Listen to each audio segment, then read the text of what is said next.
کہ گوجرا سے ایک بہن پوچھ رہی ہیں کہ اکثر دفتر میں کام کی مصروفیت کی وجہ سے میں ظہر، عصر اور مغرب کی نمازوں میں صرف فرض ادا کر لیتی ہوں، کیونکہ میں نے سنا ہے کہ روز محشر صرف فرضوں کا حساب لیا جائے گا، سنت اور نفل نماز چھوڑ سکتے ہیں۔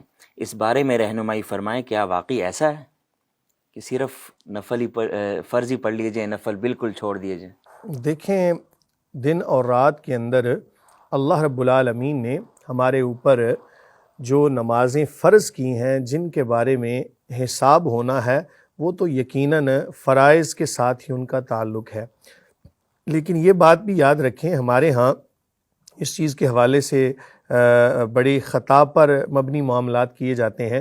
ہم سمجھتے ہیں بس ہم نے فرض ادا کر دیا، بری ذمہ ہو گئے۔ لیکن یاد رکھیں، نبی کریم صلی اللہ علیہ وآلہ وسلم کا کوئی بھی عمل، کوئی بھی مبارک عمل حکمت سے خالی نہیں ہے۔ ہر عمل کے اندر امت کے لیے رہنمائی ہے اور یقیناً اسی کے اندر عافیت ہے۔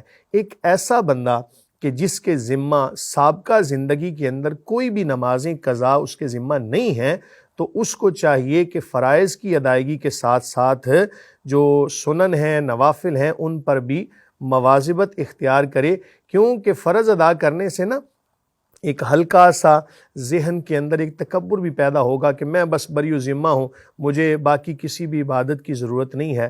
تو جب نوافل پڑھے گا نا تو اس سے ایک عاجزی کا پہلو بھی نکلے گا۔ اس لیے ہمارا مشورہ ہے کہ فرض کی ادائیگی کے ساتھ ساتھ سنن کا بھی خیال کریں، لیکن اگر سابقہ زندگی کی قضا نمازیں ذمہ پر لازم ہیں تو پھر اول طور پہ یعنی پہلے نمبر پر ان کو ادا کریں، تاکہ بری ذمہ ہونے کے لیے، اللہ تعالیٰ کی بارگاہ میں سرخرو ہونے کے لیے نمازوں کی تکمیل ہو اور مکمل نمازیں ادا کی ہوں۔ بہرحال جو نوافل ہیں ان پر پوچھ گچھ تو نہیں ہے، لیکن سعادت مندی اسی میں ہے کہ نوافل کو بھی ادا کیا جائے۔ جو سنتیں ہیں وہ بھی چھوڑ سکتے ہیں کیا؟ میں یہی عرض کر رہا ہوں، اصل میں جو فرض کے بعد جو ٹرم آتی ہے نا، وہ نفل کی آتی ہے۔ اب نوافل میں سے آگے پھر کچھ ایسے ہیں کہ جن کو سنت مؤکدہ کہا جاتا ہے، کچھ ایسی ہیں کہ جن کو سنت غیر مؤکدہ کہا جاتا ہے۔ سنت مؤکدہ وہ ہیں کہ جن پر نبی کریم صلی اللہ علیہ وآلہ وسلم نے مواظبت اختیار فرمائی، کبھی بھی ان کو چھوڑا نہیں ہے۔ اور سنت غیر مؤکدہ جن کو تعلیم امت کے لیے، امت کو سکھانے کے لیے اور امت پر شفقت کے لیے کبھی کبھار چھوڑا بھی، کہ کہیں امت پر یہ فرض نہ ہو جائیں۔ اور یاد رکھیں، جو فجر کی سنتیں ہیں ان کی تاکید باقی نوافل سے زیادہ فرمائی، یہاں تک فرمایا کہ اگر گھوڑوں کی سموں کے ساتھ تم کو روند بھی دیا جائے تب بھی تم فجر کی سنتیں کبھی بھی نہ چھوڑنا۔ اور یہاں تک فرمایا کہ دنیا و ما فیہا کی تمام چیزوں سے بڑھ کر اگر کوئی پیاری چیز ہے تو وہ فجر کی 2 سنتیں ہیں۔